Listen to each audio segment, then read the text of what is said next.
Hop, 16-chi misol. 2 sonning ayirmasi 33 ga teng. Sraz yozaylik. 2 sonning ayirmasi 33 ga teng. Hop. Agar shu sonlarning kattasini 30%, kattasini 30%, ikkinchisini 2 taqsim 3 qismiga teng. Ikkinchisini 2 taqsim 3 qismiga teng bo'lsa, shu sonlarni toping. Qarang-da hozir. Kattasini 30% deyapti-ku. Kattasini qaysi biri kattaligini qandan bilasiz? Qaysi biri kattaligini qandan bilasiz? Mana qarang, ikkitasi ayirmasi 33 deyapti.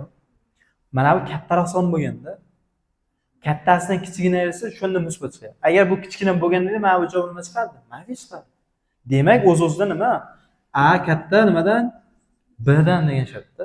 Endi aytyapti. Kattasini 30%.